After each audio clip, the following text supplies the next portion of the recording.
On a quiet summer afternoon in Tennessee, a woman looked out her window and saw something that didn't belong. It was one of those heavy, still afternoons where even the birds seemed tired to sing. The air was thick with heat, and the hum of cicadas filled the spaces between breaths. And there, in the middle of her lawn, sat a baby, alone. The sight was so strange it didn't register at first. There was no one walking away, no stroller, no car parked nearby with its door open. Just a tiny figure strapped into a car seat, sitting in the grass. There was no note, no bag, no hint of where she had come from or who had left her there. The woman's first thought was that perhaps a neighbor had stepped inside for a moment. But the longer she stared, the more a knot of unease began to form in her stomach. By the end of the day, she would know the truth. And that truth was lying 40 miles away, beside 4 lifeless bodies. It was July 29, 2025, in Tigray, Tennessee, a rural community where people wave at each other on back roads and where it's rare to see strangers. The woman, whose name has not been released to protect her privacy, was standing by her kitchen window when a flicker of movement caught her eye. Her first thought was that a neighbor's child had wandered into her yard. But as she focused on the scene, her breath caught. It wasn't a toddler running through the grass, it was a baby, barely old enough to sit up on her own, strapped into a gray car seat in the middle of the yard. The seat was angled just enough that she could see the baby's face. Wide, dark eyes staring forward. No smile, no cry, no sound at all. Her mind spun. Who leaves a child outside in the blazing July sun? Was someone nearby watching? Was this some kind of mistake? She walked quickly toward the door, heart pounding, scanning up and down the street. There was no one in sight, no open car doors, no sound of retreating footsteps. That's when her instincts kicked in. This was not right. This was not safe. She ran back inside, grabbed her phone, and dialed 911. If you ever see an unattended child, especially an infant, don't assume their guardian is nearby. Do not wait. Every minute counts. Call emergency services immediately. Stay with the child, and do everything you can to protect them from the elements until help arrives. That one choice could mean the difference between life and death. Within minutes, a sheriff's SUV rolled up, tires crunching over the gravel driveway. 2 deputies stepped out, their boots hitting the ground with purpose. They moved toward the car seat carefully, speaking softly to the child as if to assure her she was safe now. One officer crouched down, gently placing a hand on the baby's arm while the other radioed in. The woman stood nearby, arms crossed tight over her chest, trying to answer the deputy's questions while her mind raced ahead to all the possible explanations.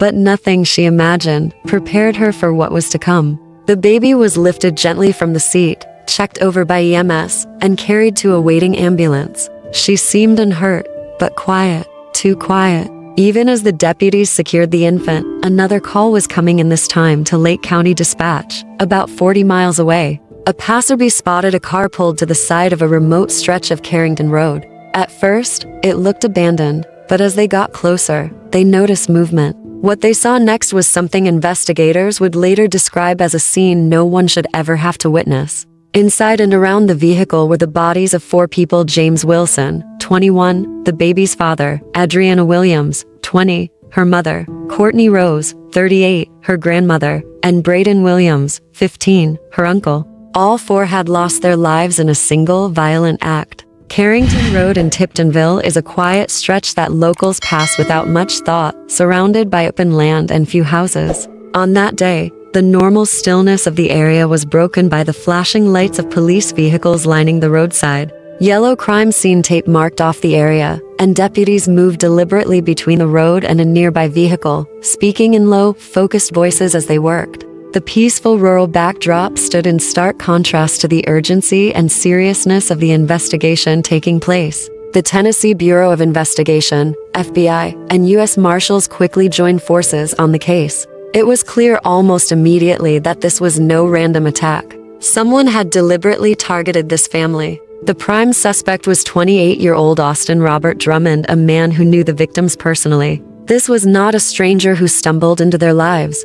This was someone they trusted enough to be around their children. 2 other men, Tanaka Brown and Jovonde Thomas, were later arrested for allegedly helping him after the killings, charged with being accessories after the fact. Drummond himself, however, vanished before authorities could bring him in. In every act of violence, There are moments that reveal something about the person behind it, flashes of choice that tell us who they are. In this case, the fact that the baby was left alive is one of those moments. We do not yet know if it was mercy or a message. If it was mercy, it was a choice that stands in stark contrast to the brutality shown toward the rest of the family. Sparing her would suggest that, for reasons only the killer understands, this child was somehow untouchable in their mind. But if it was a message, it's a darker truth. Sometimes killers leave survivors as living reminders of what they've done, as if to say, I could have taken everything, but I didn't, and you'll remember that. Psychologists who study violent crime note that leaving a witness, especially a defenseless one, is a dangerous gamble.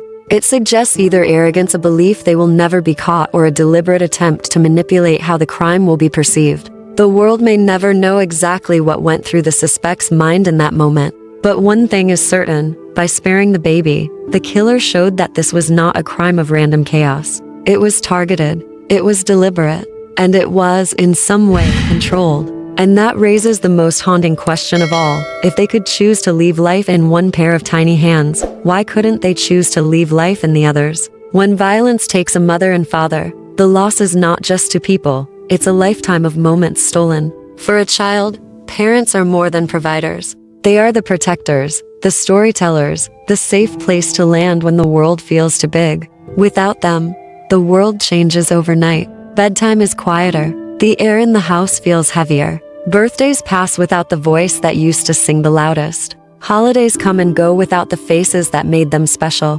Research on children who lose their parents to violence paints a difficult picture. They are more likely to face struggles with trust, relationships, and a sense of belonging. Some battle with grief that shows up years later in unexpected ways. A wave of sadness at graduation, a lump in the throat at the sight of another child holding their parent's hand. And yet, many of these children grow into adults who carry their parents' memory like a compass. They find strength in honoring what was lost. They become fiercely protective of the people they love, knowing how fragile life can be. For this baby, her earliest chapter will be written by tragedy. She will not remember but will always live with. She will grow up knowing that she was loved deeply by people who are no longer here to tell her so. And the truth of that loss will shape her, in ways big and small, for the rest of her life. That's why these crimes ripple far beyond the crime scene. The pain does not stay with the dead. It moves into the lives of the living, rewriting their story before they even have a chance to write it themselves.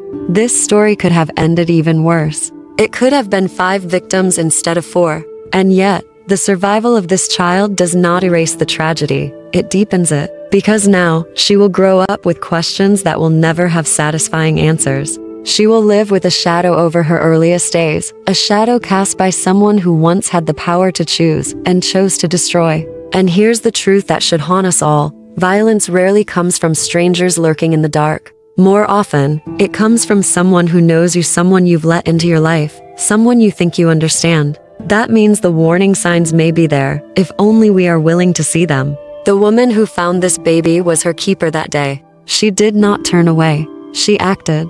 We can all be that person in big moments and in small ones. We can be the voice that speaks when it's easier to stay silent, the neighbor who checks in, the friend who notices when something feels wrong. And for those who feel the weight of conflict, anger, or betrayal, there is always another way forward. You can walk away. You can seek help. You can choose to protect life instead of ending it. That choice may not erase the pain, but it will prevent a lifetime of regret, for you and for everyone who would have been left in your wake. So be your brother's keeper. Be your sister's protector. Be the one who notices, and the one who acts. Because if enough of us choose that path, maybe, just maybe, stories like this will no longer have to be told.